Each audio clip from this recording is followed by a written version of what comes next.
Assalamualaikum warahmatullahi wabarakatuh. Perkenalkan, nama saya Siti Sepala Pipa dengan NIM 0101 jurusan Pendidikan Agama Islam, peminatan Manajemen Pendidikan, semester 8. Baik, video ini saya buat untuk melengkapi tugas UTS dari mata kuliah Supervisi Pendidikan yang diampu oleh Bapak Mampan Derajat MAD. Pertanyaan yang pertama yaitu, apa perbedaan antara pengawasan dan juga supervisi pendidikan?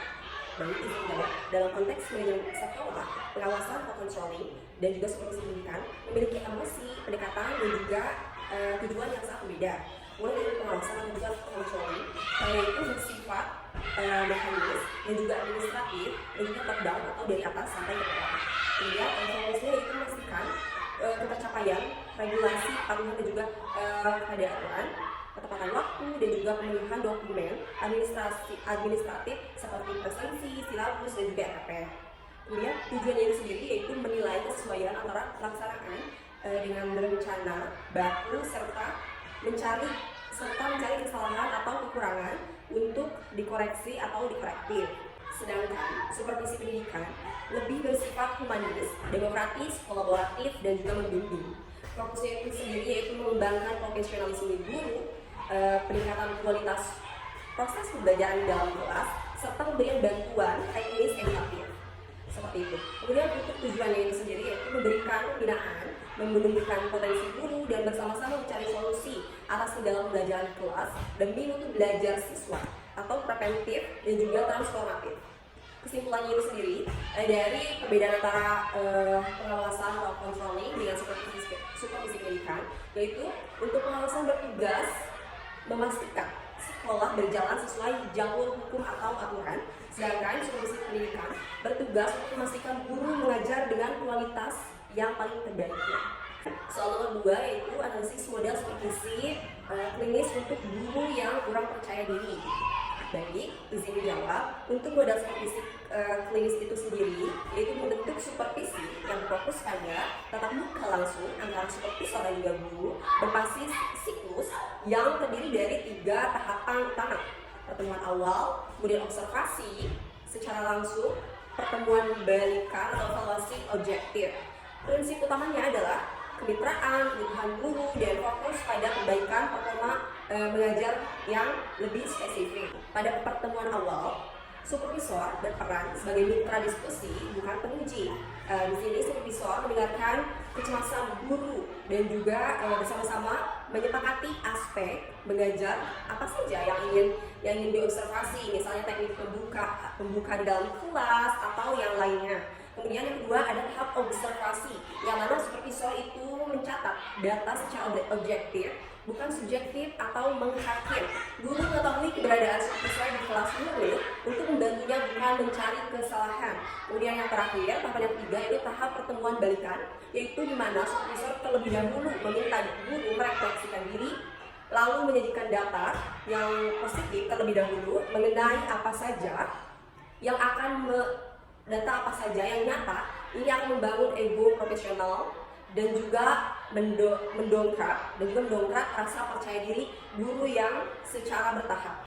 Untuk contoh penerapan dalam mata pelajaran PAI pada mata pelajaran SKI, yaitu contoh kasus guru PAI sulit mengajarkan materi sejarah kebudayaan Islam atau SKI secara menarik. Siswa sering mengantuk karena guru hanya berceramah saja. Dan dalam penerapannya, setelah mengobservasi kelas, supervisor mengadakan pertemuan individual. Supervisor mengapresiasi penguasaan materi guru, lalu mendiskusikan metode alternatif seperti menggunakan teknik storytelling, berbantuan media video, dan juga bermain peran atau role playing. Kemudian tantangan yang muncul yaitu guru merasa defensif atau menganggap perubahan metode merepotkan atau merasa tersinggung ketika dikritik cara mengajarnya. Seperti itu. Solusinya yaitu supervisor harus menggunakan pendekatan komunikasi persuasif, menanyakan pendapat guru terlebih dahulu, bagaimana tadi menurut ibu merespon siswa saat mendengarkan ceramah, lalu menawarkan solusi sebagai eksperimen bersama, bukan induksi mutlak. Supervisi juga berjanji akan membantu memfasilitasi kebutuhan media pembelajarannya. Pertanyaan yang selanjutnya yaitu pertanyaan nomor 4, yaitu analisis kebutuhan need assessment untuk kasus literasi rendah. Yang pertama, konsep analisis kebutuhan adalah proses sistematis untuk mengidentifikasi kesenjangan atau gap antara kondisi nyata saat ini apa yang ada dengan kondisi ideal apa yang diharapkan atau apa yang seharusnya, kemudian menentukan prioritas tindakan untuk menjembatani kesenjangan tersebut. Kemudian aplikasi sebagai supervisor di sekolah yang literasi rendah. Jika saya menjadi supervisor di sekolah tersebut, langkah analisis kebutuhan yang akan saya lakukan adalah yang pertama yaitu pengumpulan data atau kondisi nyata. Saya akan memeriksa data lapor pendidikan, mengamati pemanfaatan perpustakaan, mengobservasi metode mengajar guru di kelas, dan juga mewawancarai guru serta seluruh siswa untuk mengetahui mengapa minat membaca mereka itu menjadi rendah. Kemudian yang kedua, yaitu mengidentifikasi masalah dan akar penyebabnya.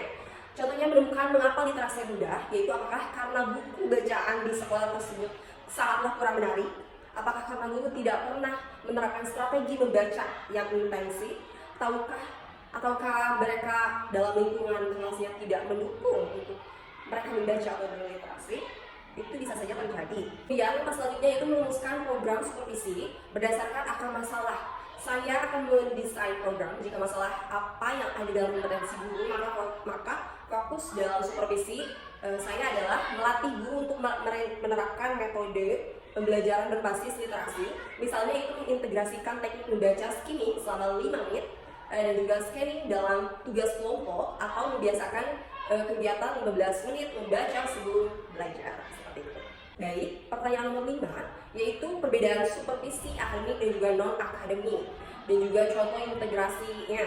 Yang pertama, perbedaan fokusnya yaitu untuk supervisi akademik yaitu berfokus langsung pada peningkatan kualitas proses dan juga hasil pembelajaran. Objek utamanya adalah kompetensi guru dan merencanakan pembelajaran, melaksanakan proses belajar di kelas, memilih media, hingga melakukan evaluasi dan juga penilaian hasil belajar siswa. Kemudian supervisi non-akademik yaitu manajerial atau berfokus pada pengelolaan administratif sekolah yang mendukung kelancaran ekosistem pendidikan. Objeknya yaitu meliputi pengelolaan sarana dan prasarana, administrasi, tata usaha, manajemen keuangan sekolah, hubungan masyarakat atau humas, serta pengelolaan perpustakaan dan juga laboratorium. Kemudian contoh situasi nyatanya yaitu berjalan beriringan di sebuah sekolah, misalnya di kepala sekolah tersebut ingin meningkatkan kompetensi digital dalam belajar atau supervisi akademik, namun program tersebut tidak akan sukses jika laboratorium komputer tersebut rusak, jaringan internet sekolah mati, atau anggaran pelatihan tidak kelola dengan baik. Aspek yang dinilai dalam supervisi non-akademik, ketika kedua supervisi ini berjalan beriringan, supervisor manajerial memastikan infrastruktur teknologi dan anggaran siap. Sementara supervisor akademik ini memastikan guru mampu memanfaatkan teknologi tersebut untuk menciptakan pembelajaran yang interaktif bagi murid. Keduanya saling mendukung demi mutu sekolah yang baik. Kemudian yang selanjutnya itu apa peluang, manfaat dan juga tantangan dari supervisi pendidikan. Yang pertama yaitu peluang dan juga manfaatnya yaitu efisiensi waktu dan juga tempat. Tentunya supervisi tidak lagi terhambat dari jarak. Supervisor dapat meninjau dokumen FPT, modul ajar, kapan saja melalui Google Classroom atau LSM tanpa harus mengganggu jam mengajar dari guru tersebut. Kemudian yang kedua yaitu dokumentasi yang terpusat dan juga transparan. Rekaman proses mengajar melalui Zoom atau juga pengunggahan tugas di platform Merdeka Mengajar atau PMM membuat data pengembangan kompetensi guru tersimpan dengan rapi dan juga dapat diakses kembali untuk evaluasi berkelanjutan. Kemudian kedua tantangan nyata di lapangannya. Yang pertama itu kesenjangan kompetensi digital atau kesenjangan teknis. Banyak guru senior yang mengalami culture shock atau gagap teknologi atau gaptech dalam mengoperasikan platform digital seperti SIM PKB atau juga LMS. Hal ini membuat proses pengumpulan instrumen pendidikan justru menjadi bahan psikologis baru banyak. Dan yang terakhir yaitu tantangan yang merupakan kehilangan sektor humanis, yang mana di sini supervisi melalui layar gawai sering kali terasa dingin, kaku dan juga sekedar pemenuhan formalitas administratif. Kehangatan komunikasi, empati emosional dan juga kedalaman bimbingan psikologis yang biasanya didapatkan dalam tatap muka langsung menjadi berkurang. Seperti itu penjelasan yang bisa saya jelaskan. Mohon maaf apabila terdapat kesalahan. Saya Sofa pamit undur diri. Wassalamualaikum warahmatullahi wabarakatuh.